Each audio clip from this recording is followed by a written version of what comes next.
So for those of you who've been watching the main channel for a while, you know that I used to make quite a few videos about Meet Kevin. Eventually I moved on. There's only so many videos you can make about one individual.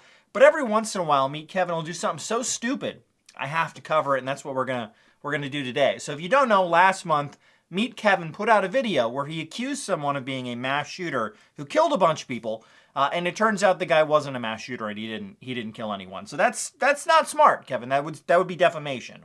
When you're just putting some guy's name out there. Guys, I think this guy might be a mass shooter. Here's his name, his full name, all the information on him. Not smart, Kevin. Not smart at all. Now, specifically, I'm referring to the 2025 Brown University shooting. That was on December 13th. A shooter went in there, I believe 9 people. Yeah, 9 people were shot. Fortunately, only 2 passed away.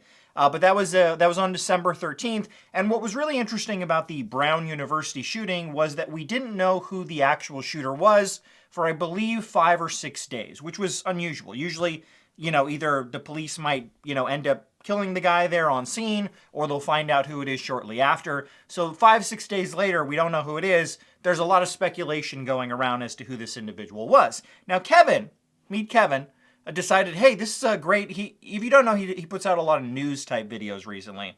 And he's like, hey, this is, this be a great story for me to cover. I could break the news as to who I believe the shooter is. So Kevin put out a video a few days after the event.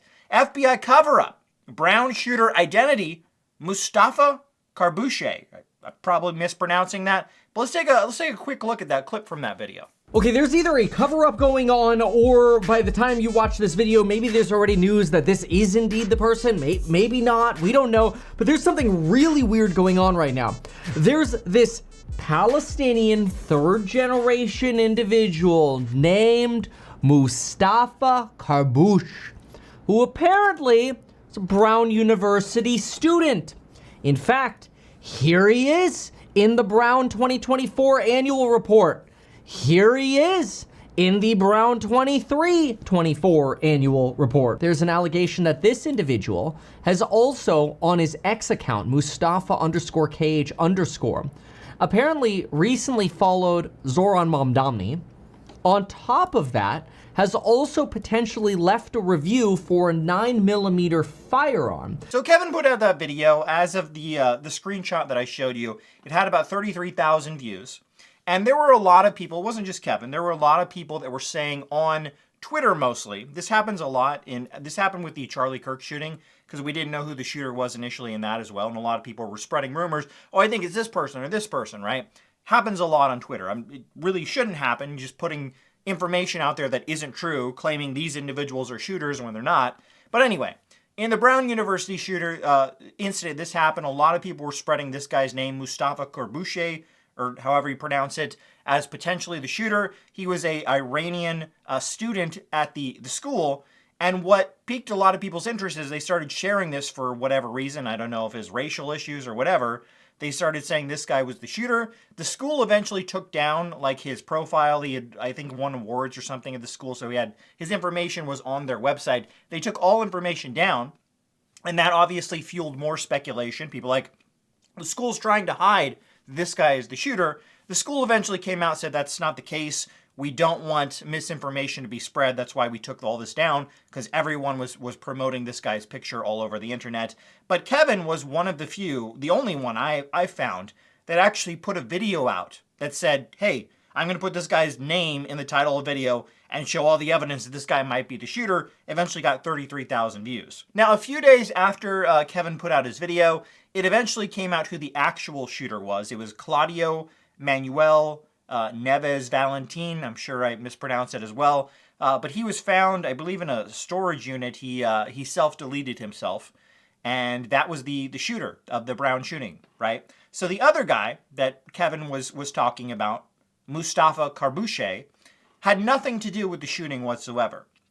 That was just people who decided, hey, we don't like this guy for whatever reason. Let's start spreading theories that this guy is the shooter all over the internet. And Kevin was like, hey, I can get that sweet ad revenue. I'll start putting out videos. The shooter revealed. Not smart, Kevin. That's not smart at all. That's blatant defamation. I think it actually says they interviewed the Mustafa guy And he put out a statement on December 19th that said, the student described the days after being doxxed as an unimaginable nightmare. Legal representatives for the student stated that racism against Palestinians was at the core of the accusations. So, to me, it seems like that guy is gearing up for maybe a lawsuit against Twitter. Maybe meet Kevin. I really don't know. But YouTubers, if you don't actually have any evidence, if you're just going off of rumors, should not be putting out videos where you put the guy's full name in there and like, this right here, I think this guy might be the shooter. After it came out who the real shooter was, Kevin deleted that video. If you actually go to the link that was associated with that video, it just comes up as video deleted now. So Kevin knows he made a huge mistake and should not have posted that. But there you go. There's the update on Kevin and his defamatory statements claiming this individual that was not a shooter might actually be a mass shooter. I don't think that's going to end well for him. I will say, I do know that Kevin has liability, errors and omissions insurance. I know people have talked about that in the past. CoffeeZilla had that, didn't work for him. But Kevin does have that, so if he does get sued, you know, it probably won't cost him anything, to be honest with you. His insurance will probably just cover it. But I don't know what's going to happen with that. It does look like the guy that was accused of all of this, it does look like it had serious effects on him, and he has gotten some legal representation at this point. So I don't know what's going to happen from there, but YouTubers should not be defaming people like that.